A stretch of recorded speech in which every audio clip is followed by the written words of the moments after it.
everybody, and today we are cooking enriched bread rolls, and into a saucepan I've got 160 grams of full fat milk. I'm adding 60 grams of white caster sugar and then 15 grams of sea salt, and then to that pan I'm going to add 100 grams of unsalted butter that I've just roughly diced up.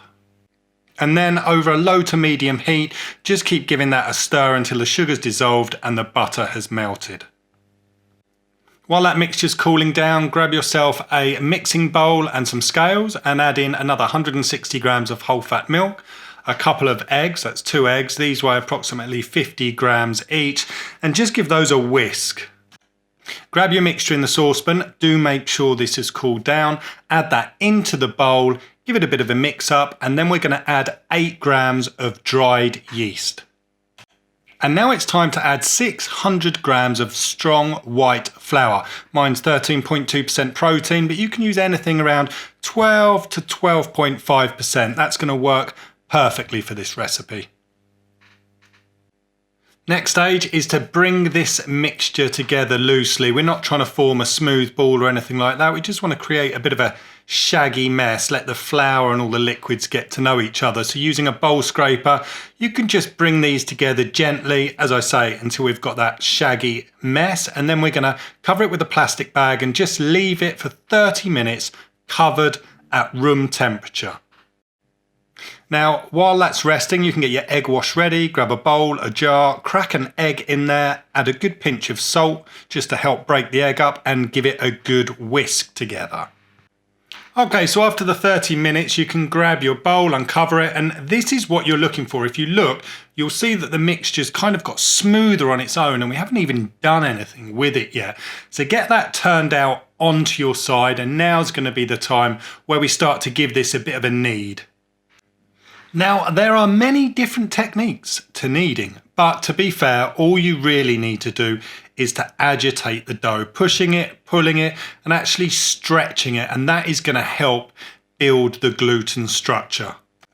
Now, another important note, and please do try and remember this, all flour is different, and all flour will absorb water at different rates. So your dough may not look exactly the same as mine. Maybe it's a bit stiffer, maybe it's a bit wetter. But the key to this process is to try not to add any more flour if you can help it. The dough is going to want to stick to the worktop, but use that to your benefit, because as it sticks, you can actually push the dough away and pull it. If you start throwing lots of flour around here, then the dough's going to slip and slide over the worktop. So as I say, use that stickiness to your benefit. Now here's a technique I like to use if I've got a really sticky dough. It just seems to work really well to bring everything together. But basically, you want to slap the dough down onto the work surface, pull the back of the dough backwards and fold it over the top. Slap it down, pull it back, fold it over, slap it down, fold it over, slap it down, fold it over. And there you can see this seems to come together really quickly. So for me, this is a great little technique and well worth giving a whirl. So this is going to take somewhere in the region of 8 to 10 minutes to come together. You're going to know when it's ready because the dough is going to want to stay in one big lump. And although it's still sticky, you'll feel it coming away from the bench and away from your hands. Now, if you don't own a bench scraper, then get one. This is kind of your biggest friend when you're making bread. It's really easy to keep your bench nice and clean, and the dough doesn't want to stick to the scraper as much. So you're going to be able to form this into a nice ball relatively easily. And that's the aim of the game. Basically, you just keep rotating the dough until you've got a dough ball, and then we're going to pop it back into our bowl. We're going to cover it back up with the plastic bag, leave it out at room temperature until this is kind of doubled in size. So this has been out in my kitchen for an hour and a half. The ambient temp in my kitchen is 25 degrees Celsius, and as you can see, this has really expanded nicely.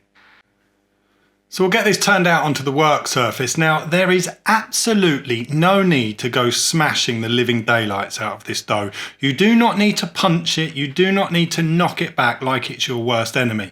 You can just rotate it round, pushing the air gently out of it and forming it back into a dough ball. This amount of dough makes 9 perfectly sized bread rolls. Now you can eyeball it, but I prefer to weigh it and then obviously divide it down by 9. And then I'm going to work through and just portion these up so they're all equal sizes. Then work back through the pieces of dough and form them into a ball. Now you can do it like this, where you're gently pushing that piece of dough down into the worktop and rotating your hand, and then lift your palm up as you go, and this will gently bring this into a nice tight ball. So I'm going to work back through these 9 pieces of dough. I'm going to grab each ball. As you can see, I've lightly floured a section of my work surface, and I'm just going to push these down because I want more of a cylindrical shape. And then I'm going to put them onto a baking tray that's been lined with parchment paper. Now just remember, if you push these pieces of dough closer together, they're going to proof and they're going to join together, and you're going to get more of that kind of classic baker's looking roll. Now I want these for burgers, so I'm going to leave mine further apart so they don't actually touch when they proof, and I'll end up with really nice individual bread rolls. Now it's time to give these rolls the first of 2 egg washes. They're going to have 1 before they proof and then 1 when we take them out. So just work through the 9 pieces, giving them a nice even coat of the egg wash. It's time to get these covered so they can have their second proof, and really large plastic bags work perfectly for this. And this is going to set out at room temperature again, probably in the region for 45 minutes till an hour, until they've grown but not quite doubled in size. Now I'm going to preheat the oven to 220 degrees Celsius, that's 425 degrees Fahrenheit, and I'm going to set that to bake mode, that's with no fan. Here we are 1 hour later, and as you can see they have puffed up nicely, but they're still not touching, which is exactly what I want because I want those individual rolls. So we're going to give this the last coat of egg wash, so work through, just take your time and make sure they're evenly coated. And that's it, straight into the preheated oven. These are going to cook at 220 for 15 minutes. Keep an eye on them. If they start to colour too quickly, then just reduce that temperature slightly. And that's it, beautifully soft, enriched bread rolls.